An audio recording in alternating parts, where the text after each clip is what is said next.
خيارهم في الجاهلية خيارهم في الإسلام إذا فقهوا رواہ مسلم صدق اللہ العظیم۔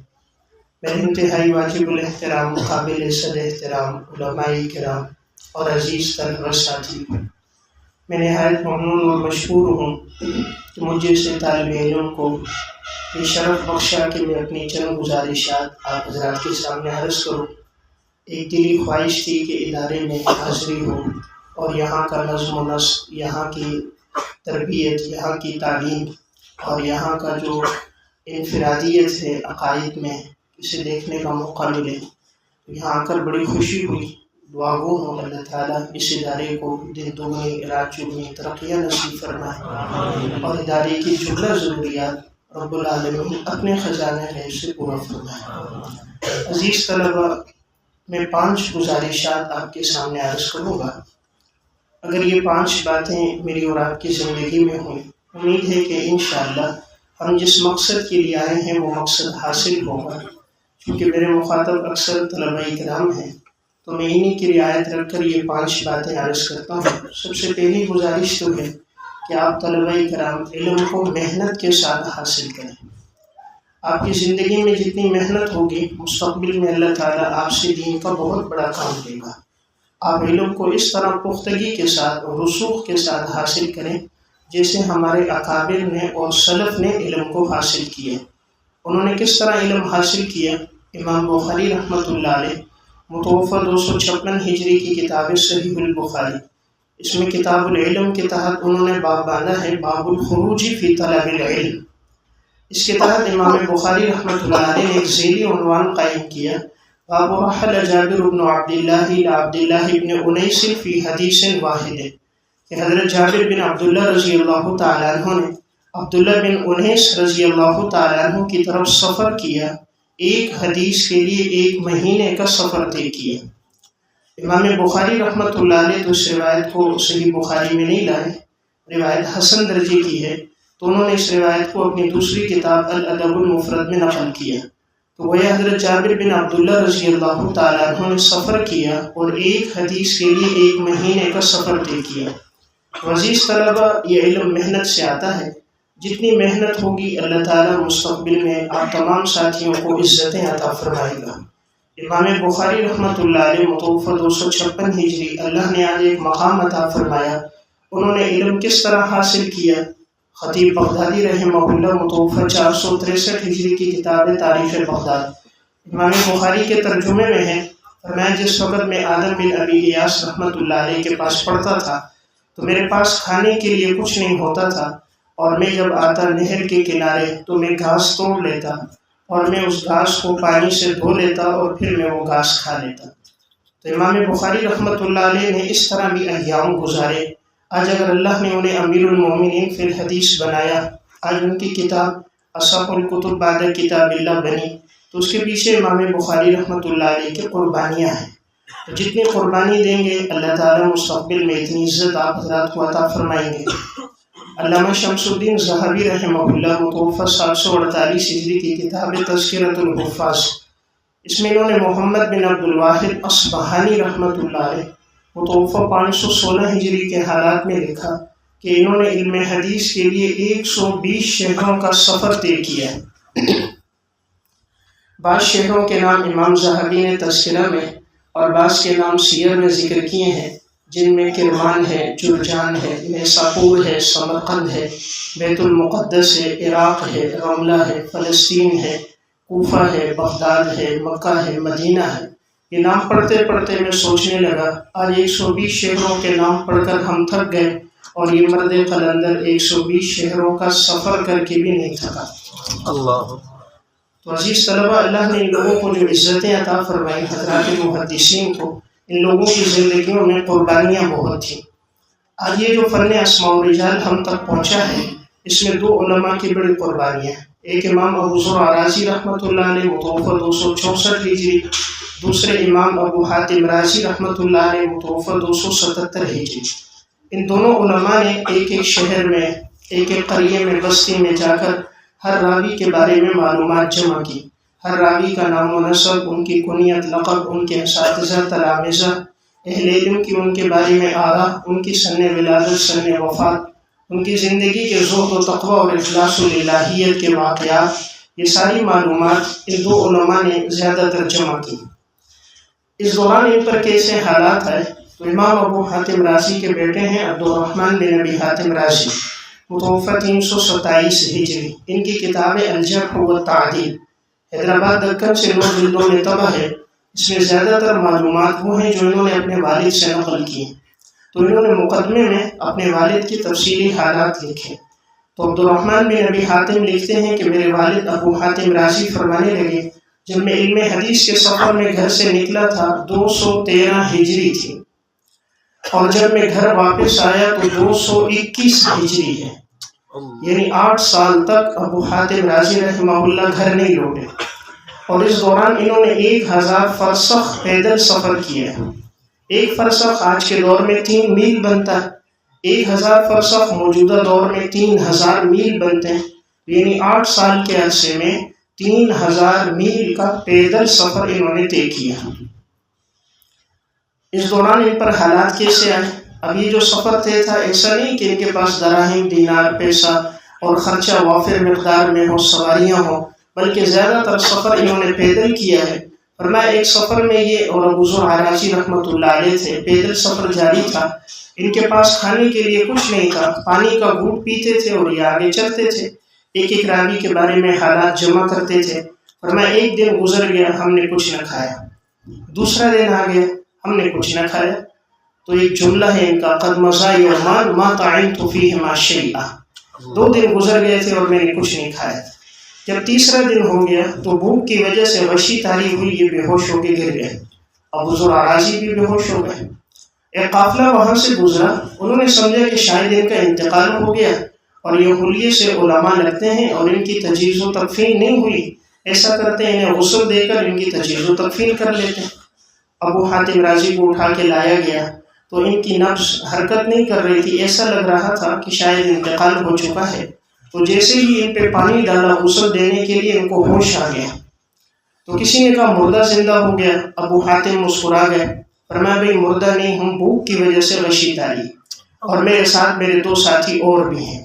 تو جب انہیں تلاش کیا، وہ بھی مل گئے، پانی ڈالا، انہیں بھی ہوش آیا، کہا قافلے والوں نے ہمیں زاد راہ دیا، کھانا دیا، تو ہم نے آگے کا سفر دوبارہ شروع کر دیا۔ تو عزیز طلبہ، اس محنت کے ساتھ ان لوگوں نے قربانیوں کے ساتھ یہ علم حاصل کیا۔ اللہ تعالیٰ بڑا قدردان ہے، جاننے والا ہے۔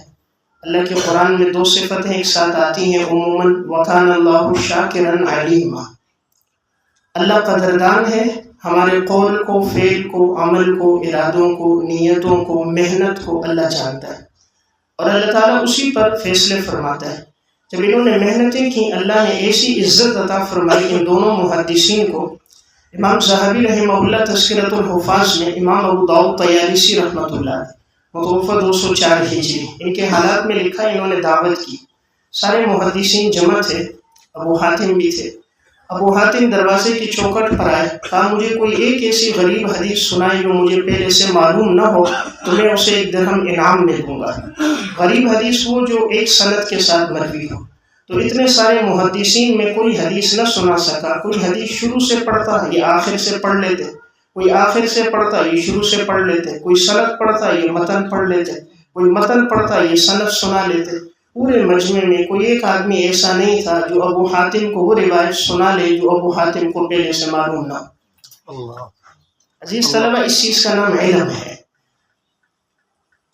امام ابو زرع رازی، انہوں نے قربانی دی، اللہ نے انہیں بھی عزت دی۔ خطیب بغدادی رحمہ اللہ نے تاریخ بغداد میں، اور علامہ تاج الدین سبکی رحمہ اللہ متوفی 771 ہجری، ان کی کتاب ہے طبقات الشافعیۃ الکبریٰ، اس میں امام ابو زرع کے ترجمے میں واقع ہے۔ ابو زرع رازی درس سے رہے تھے، درس ذرا طویل ہو گیا تو شاگرد جب گھر گیا تو ان کی گھر والی اس سے الجھ گئی، بھئی آپ کہاں تھے؟ اس نے کہا میں اپنے استاد کے درس میں تھا۔ تو اس نے کہا آپ کے استاد کو تو کچھ نہیں آتا، ویسے آپ کا وقت ضائع کرتا ہے۔ تو اس دور کے بڑے غیرتی شاگرد تھے، اس نے فوراً کہا اگر میرے استاد کو 1,00,000 حدیثیں یاد نہ ہو تو میں 3 طلاق۔ تھوڑی دیر سوچنے لگے، پتہ نہیں استاد جی کو یاد ہے یا نہیں، جا کر استاد جی سے پوچھتا ہوں۔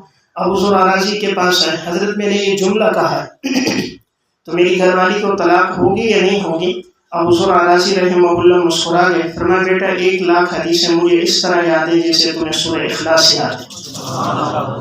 طلاق نہیں ہوئی ہے، گھر والی کو اپنے پاس رکھو۔ تو میں نے عرض کیا دونوں نے قربانی دی نا، اللہ نے ایسا مقام دیا۔ حافظ ابن حجر عسقلانی متوفی 852 ہجری تہذیب و تہذیب میں ابو زرع رازی کے ترجمے میں لکھتے ہیں، امام احمد فرماتے تھے احادیث کا ذخیرہ تقریباً 7 لاکھ سے زائد ہے، اور اس نوجوان ابو زرع کو 5 لاکھ حدیثیں یاد ہیں۔ امام احمد کے بیٹے عبداللہ کہتے تھے جب ابو زرع آتے تھے تو امام احمد نوافل پر زیادہ ترجیح دیتے کہ ابو زرع کے ساتھ مذاکرہ حدیث کرو۔ تو میں ایک بات عرض کر رہا تھا کہ جو دین کے لیے جتنی قربانی دیتا ہے نا، اللہ اتنی عزت دیتا ہے۔ یا ایھا الذین آمنوا ان تنصروا اللہ ینصرکم ویثبت اقدامکم، اے ایمان والو تم اللہ کے دین کی مدد کرو، اللہ تمہاری مدد کرے گا اور اللہ تمہیں ثابت قدمی عطا فرمائے گا۔ رسول اللہ صلی اللہ علیہ وسلم نے فرمایا احفظ اللہ یحفظک، اللہ کے دین کی حفاظت کرو اللہ تمہاری حفاظت کرے۔ احفظ اللہ تجدہ تجاہک، اللہ کے دین کی حفاظت کرو اللہ کو اپنے سامنے پاؤ گے۔ اذا سألت فاسأل اللہ، جب مانگو صرف اللہ سے مانگو۔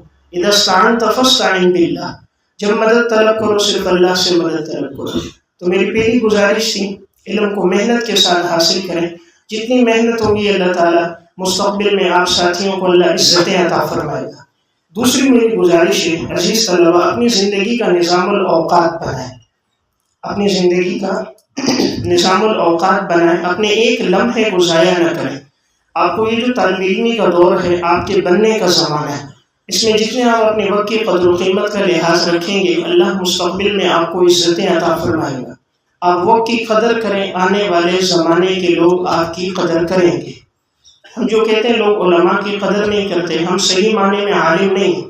جس دن ہم صحیح معنی میں عالم ہوں گے ہماری زندگی میں شب بیداری ہوگی، اخلاص و تقوی اور للہیت ہوگی، علم میں رسوخ ہوگا، اکابر سے وابستگی ہوگی، زندگی میں زہد و استغنا ہوگا، زبان پر ذکر الہی جاری ہوگا، امت کا درد ہوگا۔ اللہ نے جو عزت ہمارے اکابر کو دی اللہ ہمیں بھی دے گا۔ اسلاف نے علم کیسے حاصل کیا؟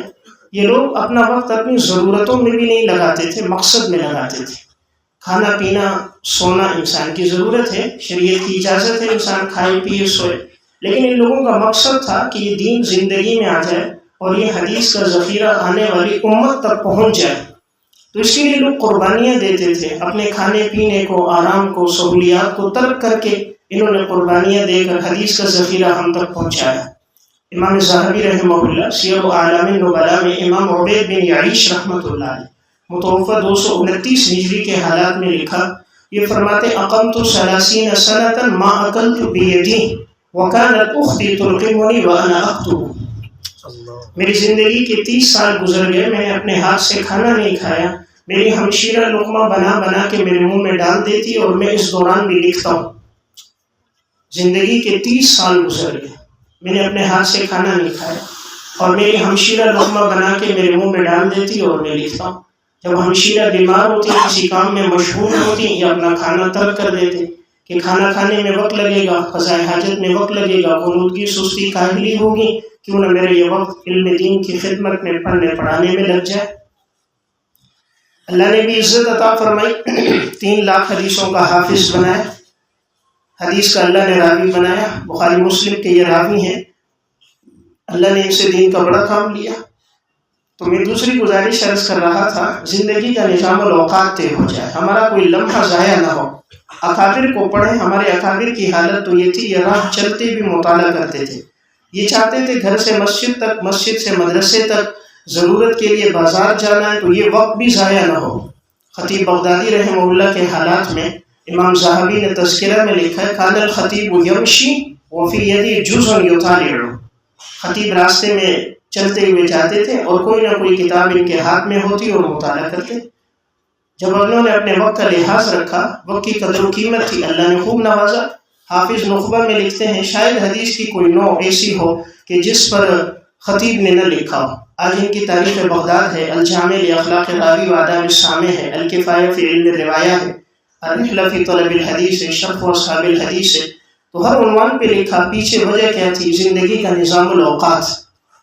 آج جو ہم کہتے ہیں نا ہمیں وقت نہیں ملتا، کسی سے کہو مطالعہ کرو جی وقت نہیں ملتا، اسلاف کی کتابیں پڑھو جی وقت نہیں ملتا، وقت ملتا ہے وقت ضائع کرتے ہیں، وقت لایانی کاموں میں صرف ہو جاتا ہے، موبائل میں صرف ہو جاتا ہے، ویسے کھانے پینے سونے گھومنے پھرنے تفریح میں ضائع ہو جاتا ہے۔ اکابر کی حالت کیا تھی؟ تو میں عرض کر رہا تھا کہ یہ لوگ راہ چلتے بھی مطالعہ کر رہے ہیں۔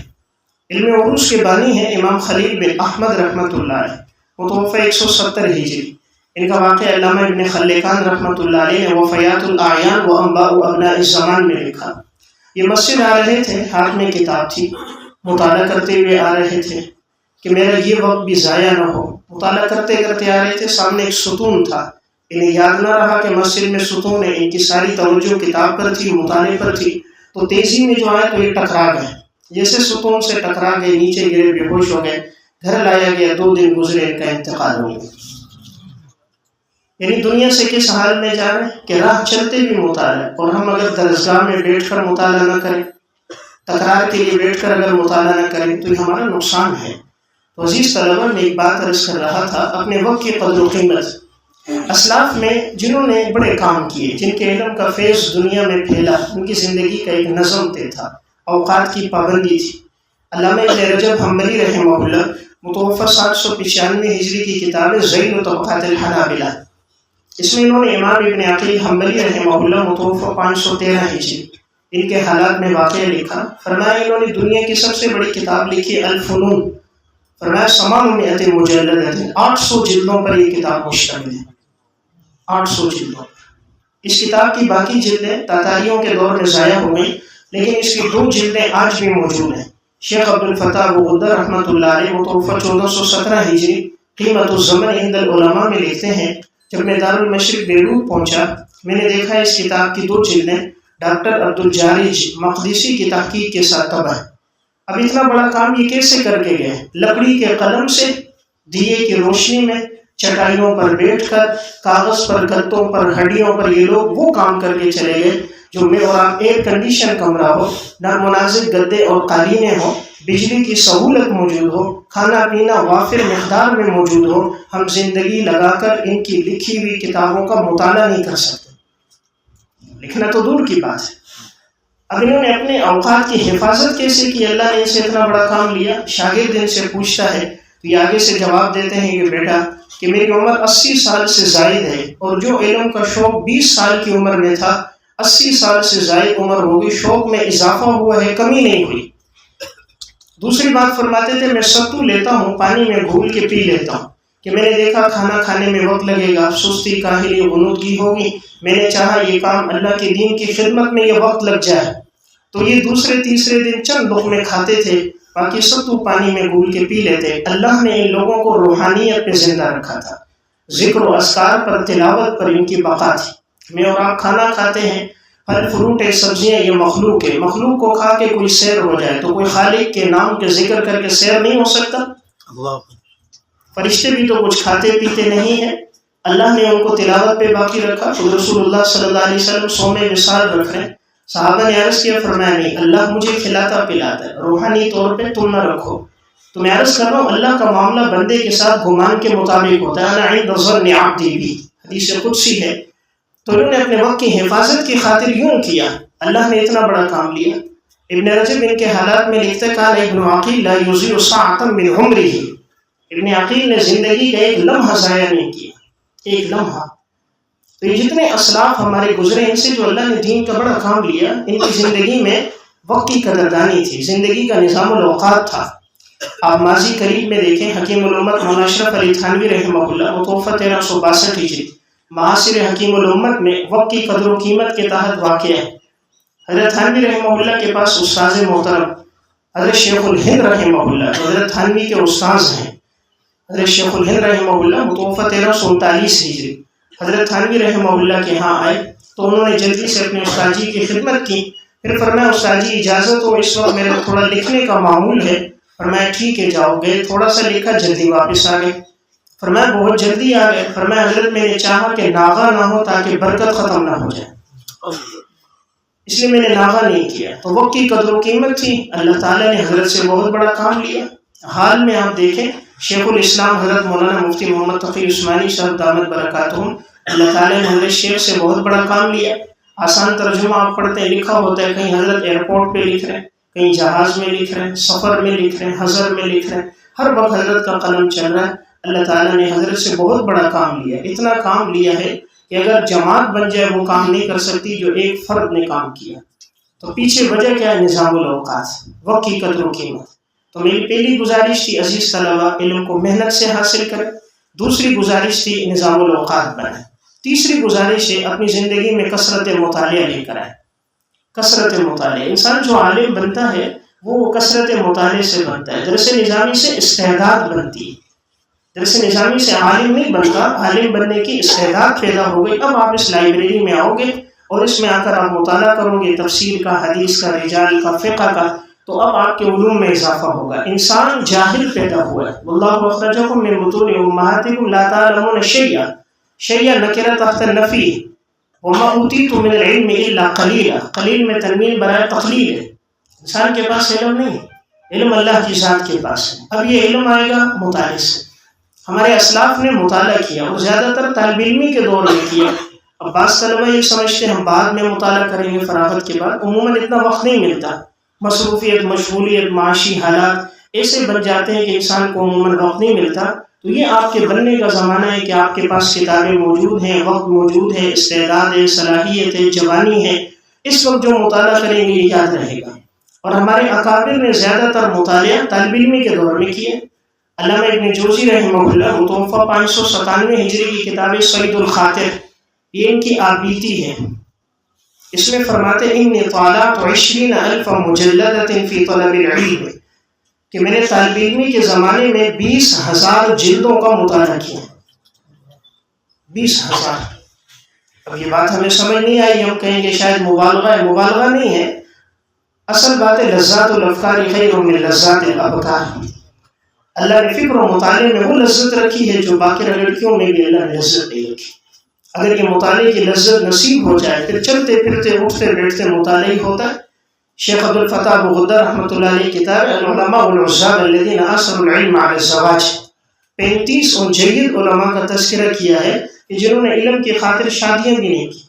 مقصد تھا یہ علم پڑھ کر اس علم کو حاصل کر کے آنے والی امت تک پہنچائیں. وہ لوگ متقی پرہیزگار لوگ تھے، گناہوں سے بچنے والے لوگ تھے. انہوں نے اپنی زندگیاں اس پر لگا دی. اور جید علماء شیخ الاسلام ابن تیمیہ رحمہ اللہ، امام نووی رحمہ اللہ، علامہ جلال اللہ زمخشری رحمہ اللہ، اس طرح کے جید علماء نے اپنی زندگیاں لگائیں. محمد بن یوسف صالحی صاحب سبل الہدى والرشاد فی سیرت خیر العباد. تو میں عرض کر رہا تھا ابن جوزی نے طالب علمی کے دور میں مطالعہ کیا. فرماتے میں روٹی لے لیتا، نہر عیسیٰ پہ چلا جاتا، ایک کنارے پہ بیٹھ کے میں مطالعہ کرتا رہتا اور میرے ساتھی کھیلتے رہتے. اور جب بھوک لگتی میں خشک روٹی پر ایک روٹی کو لے کر ایک نوالہ بنا لیتا، اوپر سے ایک گھونٹ پانی پی لیتا. اس طرح میں خشک روٹی کھاتا، پانی پیتا اور اپنے وقت کی حفاظت کر کے مطالعہ کرتا. اللہ نے پھر کتنا کام لیا. شیخ عبد الحمید آلوچی کی کتاب مؤلفات ابن الجوزی، ان میں ان کی چھوٹی بڑی تمام کتابوں کے نام لکھے ہیں. 519 کتابیں علامہ ابن جوزی نے اکیلے تصنیف کی، جن میں ایک کتاب آج کے دور میں المنتظم فی تاریخ الامم والملوک، 19 جلدوں میں ایک کتاب ہے. سن ہجری کی ترتیب پر کائنات کے آغاز سے لے کر وہ 590 ہجری تک پوری تاریخ لکھی.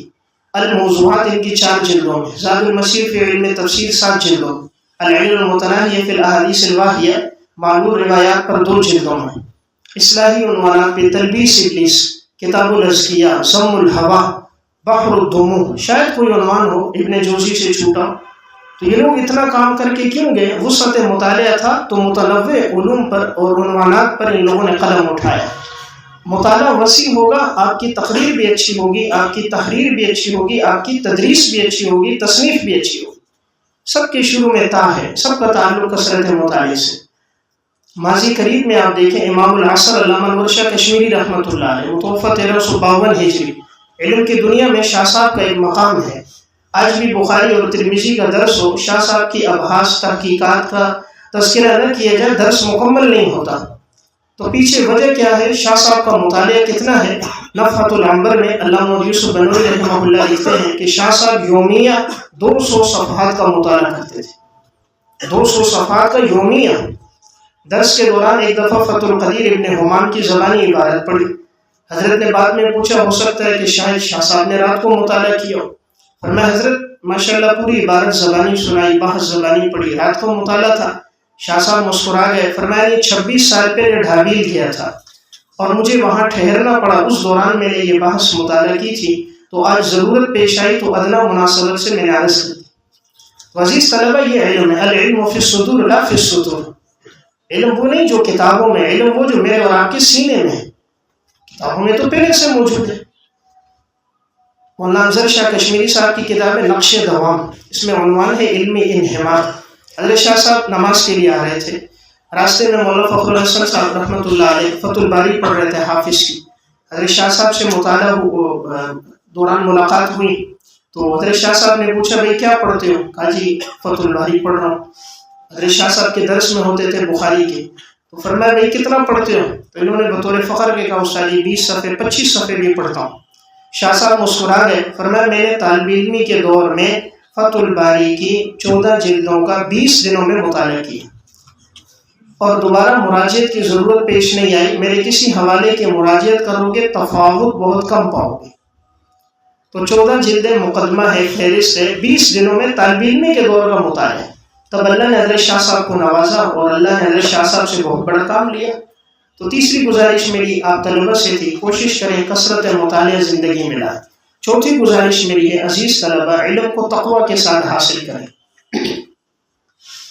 دیکھیں یہ دنیا کا علم نہیں ہے، یہ دین کا علم ہے. اگر دنیا کا جو علم ہوتا ہے اللہ نہ کرے انسان کی زندگی میں گناہ ہے تو پھر بھی وہ ڈاکٹر بن جاتا ہے، انجینئر ہے، مکینک ہے، کوئی بھی فیلڈ ہے، اس کا مقصد دنیا ہے، وہ آگے اس فیلڈ میں چلا جاتا ہے. لیکن یہ جو دین ہے یہ وحی کا علم ہے، یہ نور ہے، یہ ظلمت کے ساتھ جمع نہیں ہوتا. اگر خدا نہ خواستہ ہمارا موبائل کا بے جا استعمال ہماری زندگی میں ہے، نظر کی حفاظت نہیں ہے، فرائض میں سستی ہے، اعمال میں کوتاہی ہے، تو یہ علم میں پختگی نہیں آئے گی، علم میں رسوخ نہیں آئے گا. علم کے لیے سب سے بڑی آفت نسیان ہے. نسیان کا سبب معصیت ہے. جب زندگی میں گناہ آ جائے علم باقی نہیں رہتا. آج علم کیوں محفوظ نہیں ہے ہمارے پاس؟ ہم پڑھتے تو ہیں، یاد نہیں رہتا. ہم سابع تک جاتے ہیں، پیچھے شرح تہذیب اٹھائیں، مختصر المانی لیں، شرح عقائد لیں، ایسا لگتا ہے یہ کتابیں ہم نے پڑھی نہیں. ہم نے رابعہ تک نحو پڑھا، مفعول ماہو کی تعریف پوچھو نہیں پتہ ہوتا. ہم نے سادسہ تک اصول فقہ پڑھا، اقتضاء النص کسے کہتے ہیں، تعریف کیا، مثال کیا، ہمیں نہیں یاد ہوتی. ہم سابعہ تک فقہ پڑھتے، کوئی مسئلہ پوچھ لے کہتے ہیں صبر کرو استاد جی سے پوچھنا. نہیں تو نے بھی تو سابعہ تک پڑھا ہے، فقہ کی ساری کتابیں پڑھ لی. ایک تو علمی اور تحقیقی بات وہ الگ بات ہے، عام جو مسائل ہیں آج وہ بتانے میں بھی ہمارے لیے مشکلات پیش آتی ہیں. 8 سال لگاتے ہمارا علم حدیث انما الاعمال بالنیات پہ ختم ہو جاتا ہے. اس سے آگے ہمیں نہیں معلوم ہوتا. ہم ساری زندگی مفہوم سناتے ہیں. میں یہ نہیں عرض کر رہا مفہوم سنانا غلط ہے، لیکن جو تاثیر نبوت کے وحی کے جوامع الکلم الفاظ میں ہے وہ ہمارے مفہوم اور تشریح میں تو نہیں. تو علم محفوظ ہوگا تقوی کے ساتھ. واتقوا اللہ ویعلمکم اللہ. ہمارے پاس کسبی علم نہیں ہے، ہمارے اسلاف کے پاس وہبی علوم تھے. امام ابو حنیفہ رحمہ اللہ متوفی 150 ہجری. ایک بات تقریب الفہم کے لیے عرض کر رہا ہوں، امام صاحب کے دور میں کتابیں نہیں ہیں. امام صاحب 80 ہجری میں پیدا ہوئے، 150 میں انتقال ہوا. اس دور میں تو کتابیں نہیں تھی، نہ صرف کی، نہ نحو کی، نہ منطق کی، نہ فقہ کی، نہ معانی، نہ بیان، نہ بدیع، نہ اصول تفسیر، نہ اصول فقہ. علم سینہ در سینہ تھا، سینہ در سینہ علم جاری ہے. امام صاحب خود سب سے پہلے آدمی جنہوں نے احادیث کو کتاب الاثار میں جمع کیا. امام صاحب سے پہلے کسی نے جمع نہیں کیا. علامہ جلال الدین سیوطی رحمہ اللہ متوفی 911 ہجری تمہیز الصحیفہ فی مناقب ابی حنیفہ میں لکھتے ہیں اول من دون علم الشریعہ ورتبہ ابوابا ثم تبعہ مالک بن الانس فی الموطا ولم یسبق ابا حنیفہ احد. علم شریعت کو امام ابو حنیفہ نے مدون کیا. امام مالک نے موطا میں آپ کی پیروی کی. امام مالک کا انتقال 179 ایک کم 80 ہجری میں، امام صاحب کے 29 سال کے بعد ان کی موطا آئی ہے. امام محمد کا انتقال ان کے بھی 10 سال کے بعد 189 میں. تو امام ابو حنیفہ نے خود احادیث کو ابواب کی ترتیب پہ جمع کیا. میں بتانا یہ چاہ رہا ہوں اس دور میں اتنی کتابیں نہیں تھی، علم سینہ در سینہ تھا. لیکن اللہ رب العزت نے امام اعظم ابو حنیفہ رحمہ اللہ کو جو نوازا، آج پورا بر صغیر آپ کی تقلید کر رہا ہے. امام صاحب کو جو اللہ نے نوازا 12 لاکھ مسائل اکثر کے کلیات اصول آپ نے وضع کیے. پیچھے وجہ کیا ہے؟ ایک ایک رکعت میں پورا قرآن کریم تلاوت کرنا. پیچھے وجہ کیا ہے؟ اکثر عشاء کے وضو سے 40 سال کے عرصے میں فجر کی نماز ادا کرنا. اور یہ نقل کرنے والے کوئی سطحی لوگ نہیں ہیں. امام مزی رحمۃ اللہ علیہ متوفی 742 ہجری، تہذیب الکمال فی اسماء الرجال، ابن حجر ہیثمی کی ہے الخیرات الحسان، محمد بن یوسف صالحی کی وقود الجمان، علامہ سیمری کے اخبار ابی حنیفہ اصحابہ. تو یہ امام صاحب کا اکثر معمول رہا ہے کہ ساری ساری رات تلاوت ہوتی تھی اور اللہ کے سامنے روتے رہتے تھے. اللہ نے خشیت پر امام ابو حنیفہ رحمہ اللہ کو یہ عزت دی. اور عالم کی صفت لازمہ خشیت ہے. انما یخشی اللہ من عبادہ العلماء. خشیت صفت لازمہ، جیسے آگ کے لیے حرارت ہے، پانی کے لیے برودت ہے. اگر علم کے ساتھ تعلق معاملہ نہیں ہے، علم بڑھتا جا رہا ہے، تواضع نہیں بڑھ رہی، علم بڑھتا جا رہا ہے، اللہ سے تعلق نہیں بڑھ رہا، اعمال میں اضافہ نہیں ہو رہا، وہ علم نافع نہیں ہے. اور اس سے رسول اللہ صلی اللہ علیہ وسلم نے پناہ مانگی، اللہم انی اعوذ بک من علم لا ینفع. حضرت عبداللہ ابن مسعود رضی اللہ تعالیٰ عنہ فرماتے تھے، متوفی 32 ہجری، لیس العلم بکثرت الروایہ انما العلم نور یقذف فی قلوب اللہ تعالی. علم کثرت روایت کا نام نہیں ہے، علم نام ایک نور ہے جو اللہ کسی کے دل میں ڈال دے. اس لیے میں عرض کر رہا ہوں، آج کے دور کا فتنہ موبائل ہے. عموماً بعض طلبہ کا وقت اس میں ضائع ہو جاتا ہے، اس سے روحانیت کمزور ہوتی ہے، تعلق مع اللہ کمزور ہوتا ہے، حافظہ کمزور ہوتا ہے. محدثین کے جو حافظے طاقتور تھے، انہوں نے کوئی طاقتور غذائیں زیادہ نہیں کھائیں. میں نے واقعات عرض کی، اکثر ان کی بھوک میں زندگی گزری، فقر میں گزری. آج بھی آپ تذکرۃ الحفاظ، سیر و اعلام النبلاء، طبقات پڑھو، آپ کے سامنے ان کے واقعات آئیں کہ اکثر ان کی زندگیاں تندرستی میں گزری، لیکن یہ گناہ سے بچتے تھے، ان کے حافظے تیز تھے. خود امام بخاری رحمۃ اللہ علیہ کی کیا حالت ہے، تاریخ بغداد میں ہے، فرماتے انی ارجو ان القی اللہ ولا یحاسبنی انی اغتبت احدا. مجھے امید ہے کہ میرے نامہ اعمال میں قیامت کے دن غیبت کا گناہ نہیں ہوگا. 63 سالہ زندگی امام بخاری کی. میں اور آپ ایک دن کے بارے میں نہیں کہہ سکتے، اور یہ اپنی پوری زندگی کے بارے میں کہہ رہے ہیں. شاہ عبدالعزیز رحمہ اللہ متوفی 1239 ہجری، استاد المحدثین میں لکھا، امام مسلم رحمہ اللہ جب سے ہوش سنبھالا کسی کو گالی نہیں دی، کسی کی غیبت نہیں کی، کسی کو برا بلا نہیں کہا، اتنے تقوی کے ساتھ زندگی گزاری. اللہ نے کتنا بڑا کام لیا. اس لیے میری چوتھی گزارش ہے، عزیز طلبہ، علم محفوظ تقوی سے ہوتا ہے. ہم چاہے ہمارا علم یاد رہے، ہماری ذہانت بڑھ جائے، حافظہ تیز ہو جائے، فہم میں اضافہ ہو جائے، اس کے لیے تقوی پہ آنا ہوگا. تعلق مع اللہ قائم کریں، اعمال کو اپنی زندگی میں لائیں. عموماً دیکھنے میں آتا ہے نماز ختم ہوئی، اکثر سنت موقدہ بھی نہیں پڑھتے، یا ذکر و اذکار میں ہم وقت نہیں لگاتے. ایسا نہ ہو، ذکر و اذکار ہو، اعمال ہو، تلاوت ہو، آپ اس کی نورانیت زندگی میں دیکھو گے. بعض کہتے ہیں جی ہم مصروف ہیں. ہم امام ابو یوسف رحمہ اللہ سے زیادہ تو مصروف نہیں. چیف جسٹس تھے، قاضی القضات تھے، تذکرۃ الحفاظ میں روزانہ 200 رکعت نوافل پڑھتے تھے.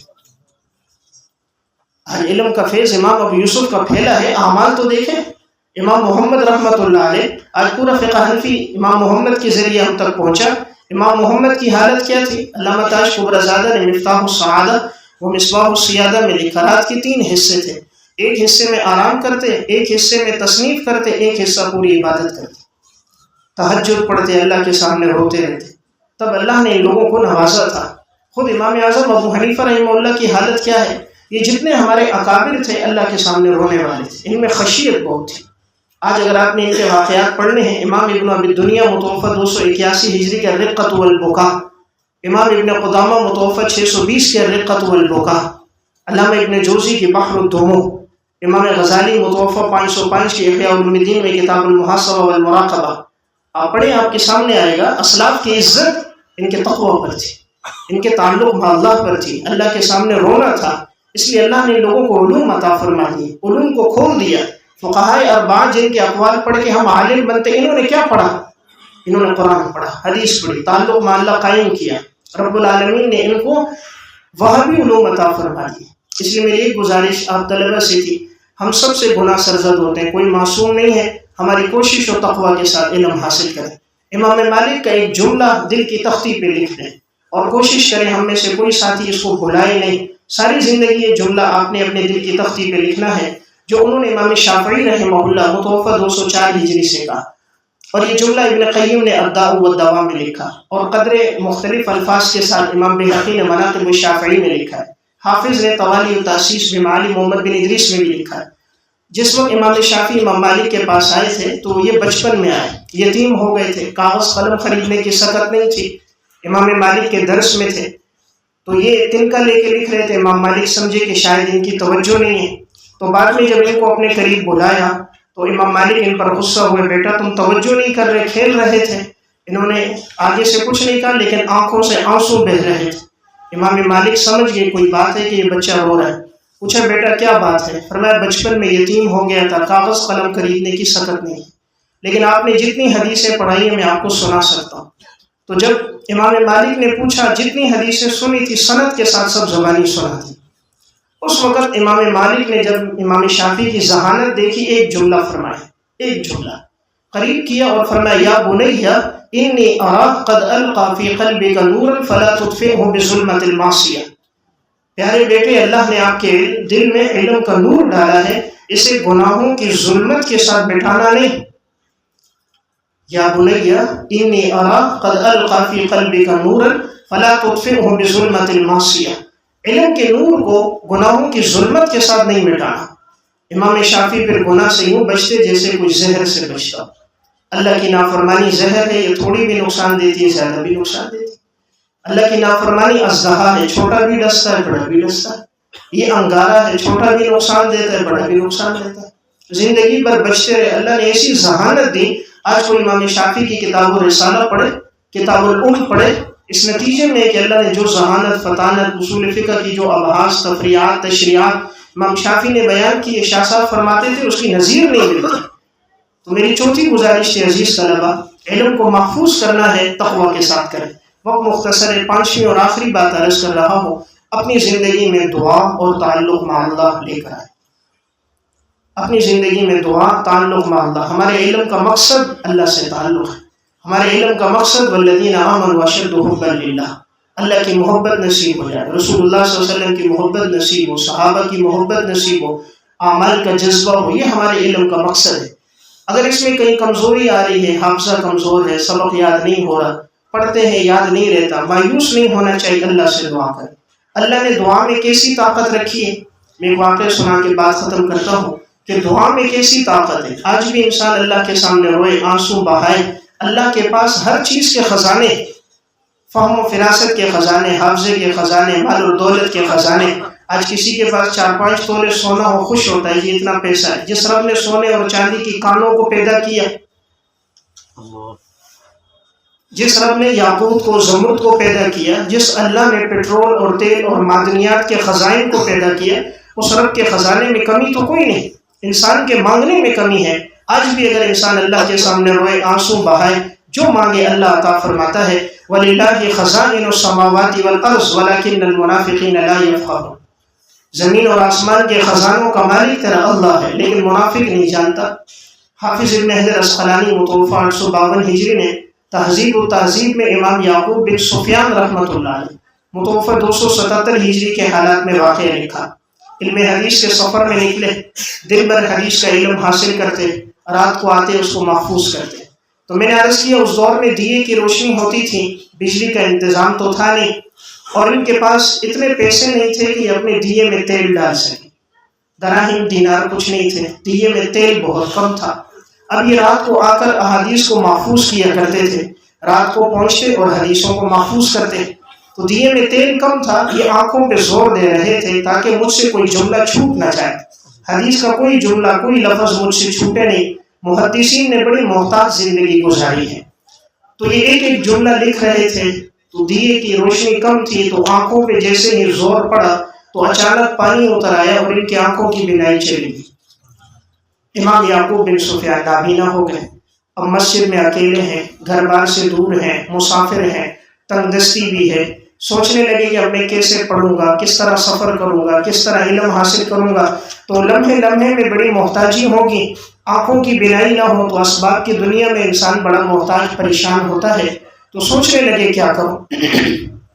اسی وقت اٹھے، اللہ نے ایمان والوں کی صفت بیان کی ہے، یا ایھا الذین آمنوا استعینوا بالصبر والصلاۃ ان اللہ مع الصابرین۔ اٹھے 2 رکعت نماز پڑھی، قرآن پڑھ رہے ہیں، رو رہے ہیں، اللہ کے سامنے رو رہے ہیں، سجدے میں گئے رونے لگ گئے، اقرب ما یکون العبد من ربی وهو ساجد، روتے رہے یا اللہ میری بینائی لوٹا دے تاکہ میں کہیں علم حدیث سے محروم نہ ہو جاؤں۔ اللہ کے سامنے روتے رہے، روتے روتے نیند آنے لگی، کروٹ پہ لیٹے سو گئے۔ خواب میں رسول اللہ صلی اللہ علیہ وسلم کی زیارت ہوئی۔ آپ صلی اللہ علیہ وسلم نے فرمایا یعقوب کیا ہوا؟